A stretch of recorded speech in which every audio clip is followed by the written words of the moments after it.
歡迎返到嚟我 channel， 今次會帶大家去澳洲，去悉尼同墨爾本。今次仲會有好多空中活動體驗。開始之前記得 like、share、subscribe 我 channel 啦。Doing just fine before I met you. I drink too much and that's an issue, but I'm okay. Hey, you tell your friends it was nice to meet them, but I hope I never see them again. 第一日到埗，我哋其實瞓咗成日，決定唞夠精神再出去，費事一嚟到就病。呢個就係我哋今次住悉尼嘅酒店，細細間但係五臟俱全。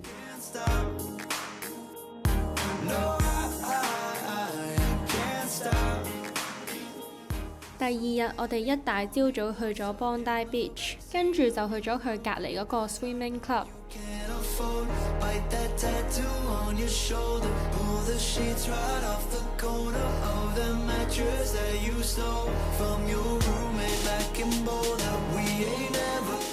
下午我哋就去咗悉尼嘅市中心遊蕩，周圍行。之後就去咗坐船。呢個 tour 係喺 Klook 嗰度 book。今次呢一個旅程其實我哋係嚟到先至 plan 嘅，主要都係想玩 skydive。咁遠飛過嚟，梗係要認識下呢一個城市啦。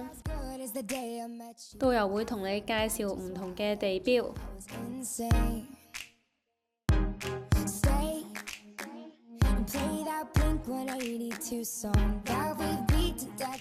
落船之後，我哋就去咗行街。今日行程都比較輕鬆。我哋好早就返咗酒店休息，因為聽日要一大朝早起身去 skydive。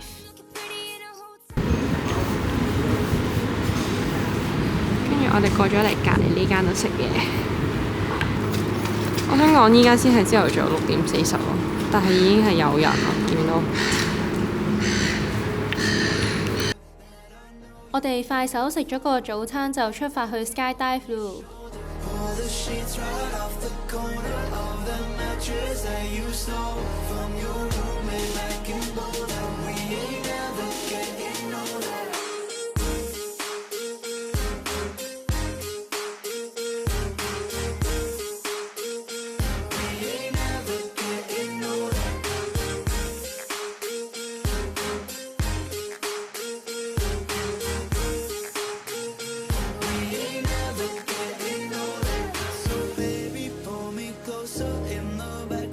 玩完返到市中心已經差唔多4點啦，我哋就去食晏晝。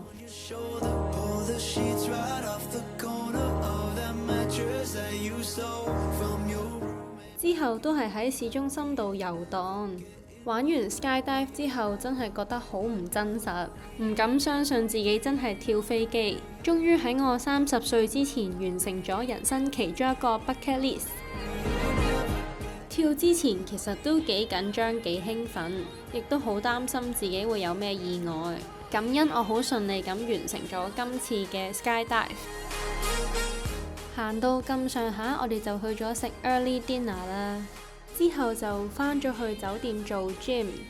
其實今個 trip 好多時間都喺度做 gym， 我哋真係好健康。第4日我哋瞓到自然醒，就去咗 Sydney 嘅 Fish Market。鍾意食海鮮嘅朋友一定唔可以錯過啊！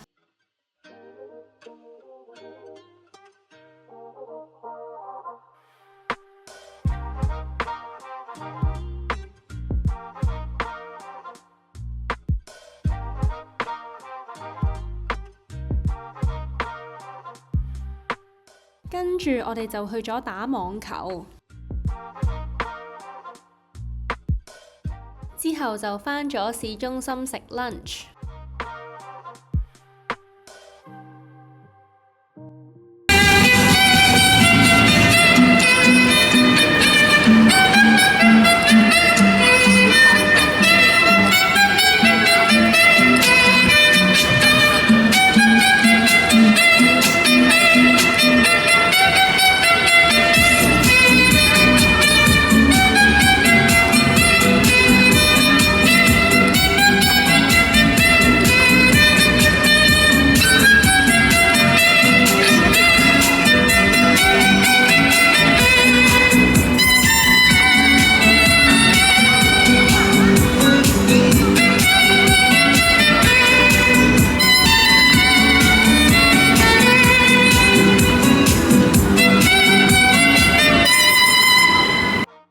住我哋就去咗參觀 University of Sydney。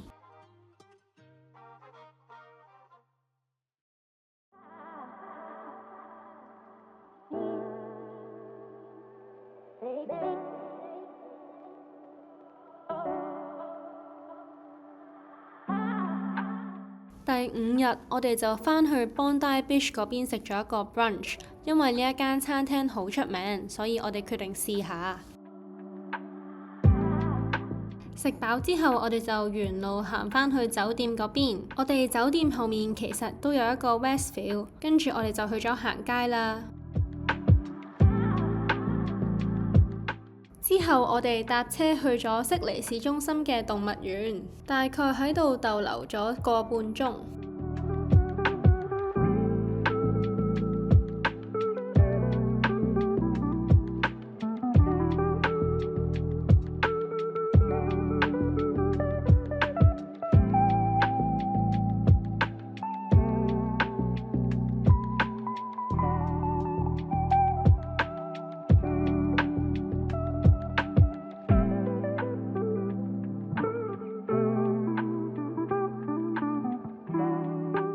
到夜晚，我哋就去咗呢一間餐廳度打卡慶祝我朋友生日。我會話呢一間餐廳真係淨係俾我哋打卡。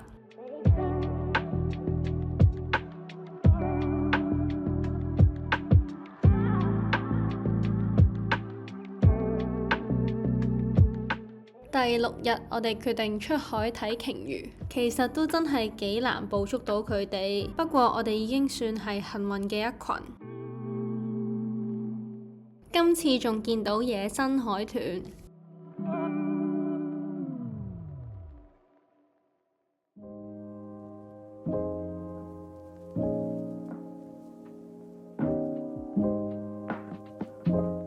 大浪到我揸 cam 都揸得唔穩。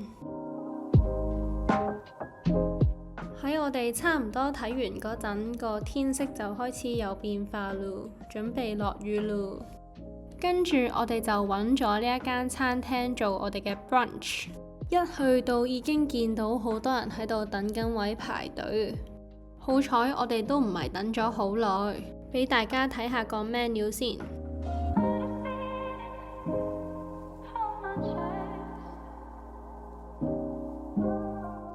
呢間餐廳應該係我暫時喺澳洲食過最滿意嘅一間。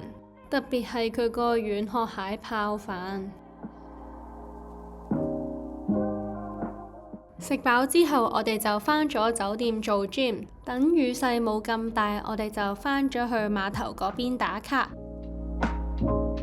到黃昏，我哋就去咗呢一間喺 Klook 上面 book 嘅海鮮餐廳度食晚飯。佢直情喺碼頭隔離，好容易揾。跟住嗰日，我哋就搭內陸機由悉尼飛去墨爾本，大約差唔多2點鐘，我哋就到酒店。之後嗱嗱聲去食個晏晝先。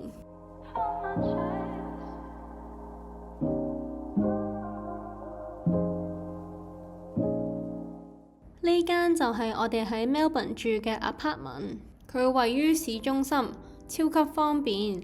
但你話住落呢，我又唔覺得特別舒服。Melbourne 嘅溫差真係好大，朝頭早可以係26至28度，而夜晚就會跌到去10幾度。如果大家會嚟 Melbourne， 記得帶厚褸。到夜晚，我哋就去咗唐人街嗰邊食壽喜燒。我會話 Melbourne 嘅亞洲菜會好食過悉尼嘅亞洲菜。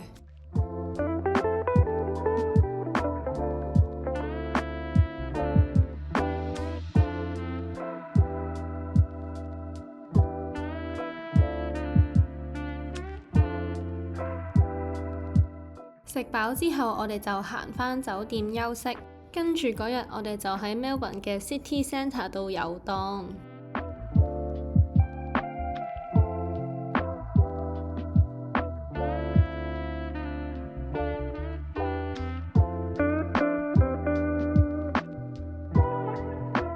之後就去咗呢一間朋友介紹嘅餐廳度食晏晝。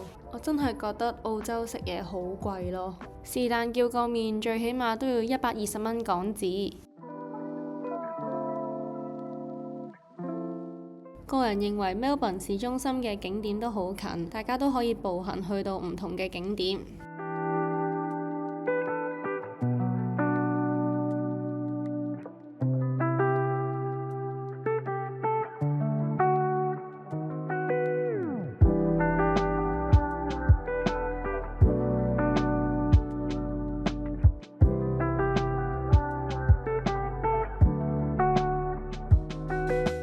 行到咁上下，差唔多晚飯時間，我哋就去咗一間中式餐廳度食晚飯。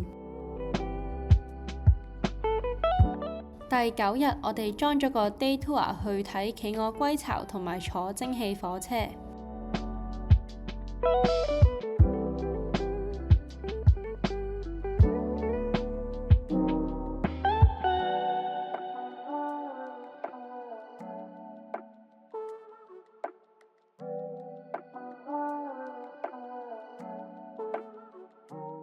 提一提大家，睇企鵝歸巢嘅時候係唔可以影相㗎，因為係要保護返啲小動物，所以我只可以影個沙灘啫。嚟到第10日，我哋就參加咗一個睇日出嘅熱氣球 tour。其實我哋琴日返到去酒店已經係夜晚11點幾，我哋凌晨4點鐘就要起身，所以其實瞓得個3個零鐘，好似通宵咁。所以我哋決定完咗呢一個活動之後，就返去酒店度補眠，費事臨走先嚟作病。玩熱氣球其實都有一定嘅風險，好睇天氣。我哋本身係 plan 咗31號玩，但因為天氣關係，所以轉咗今日。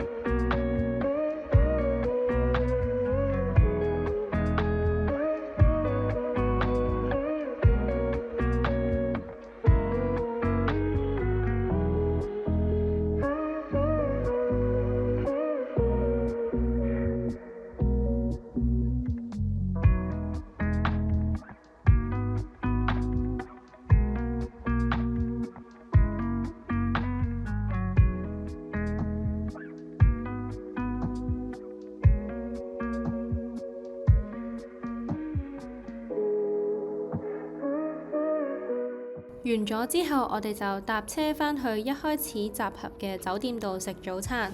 成個旅程大約係3小時，參加者可以自由選擇食唔食早餐。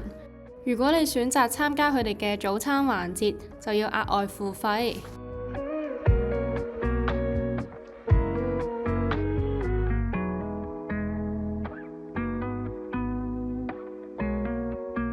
食飽之後，我哋就直接返咗酒店瞓覺到第2日咯，真係好攰啊！我哋瞓得嗰幾粒鐘。跟住嗰日，我哋就參加咗一個品朱古力同埋品酒嘅 tour。今日係唯一一日天色比較差，不過唔緊要啦，我哋大部分時間都喺室內。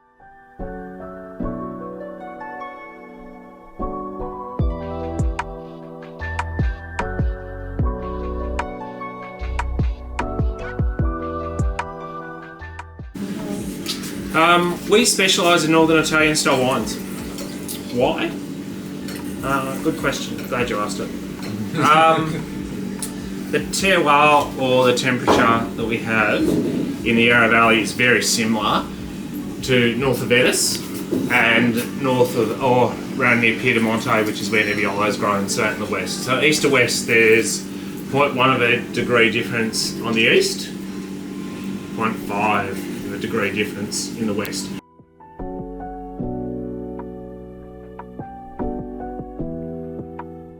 之後我哋就去咗食晏晝，晏晝係要自己俾嘅。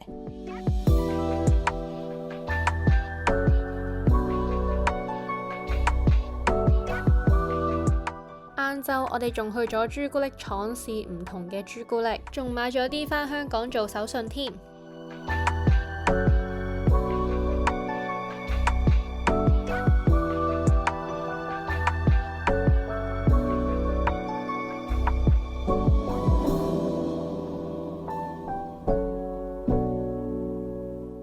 成個 tour 大約黃昏6點幾完，到夜晚我哋就出咗去玩 Melbourne 嘅 Halloween 啦。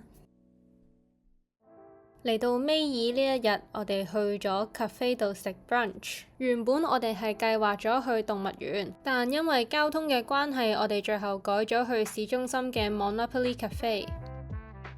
呢間 cafe 介紹咗大富翁嘅歷史，陳列出唔同版本同時代嘅大富翁，仲有好多唔同嘅互動遊戲。我同我朋友喺度逗留咗大約2小時，個人認為呢度適合一家大細男女老幼。仲有唔同嘅打卡位俾我哋影相。之後我哋就喺同一個商場入面行街買手信。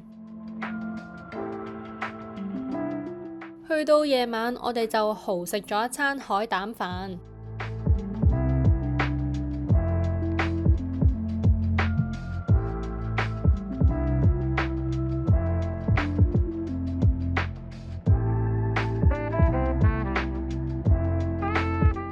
嚟到第13日，我哋瞓到10點零鐘就出咗去食個早餐，跟住就起程去學揸飛機咯。我哋搭咗差唔多1個鐘車去到目的地，一去到職員會俾一條片你睇，等你大概有個概念。準備起飛之前，機師仲會同你講解成架飛機點樣操作。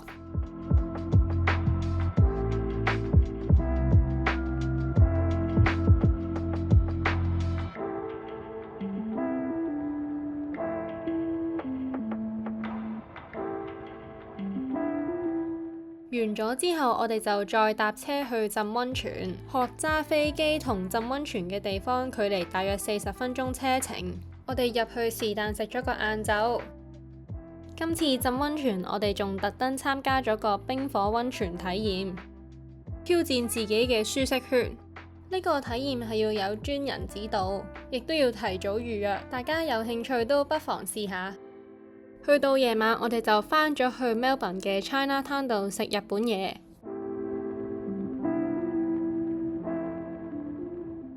之後就返咗酒店收拾行李。我哋聽日就走咯。歷時2星期嘅澳洲遊咁就完啦。如果大家鍾意嘅話，記得 like、share、subscribe 我 channel 啦。拜拜。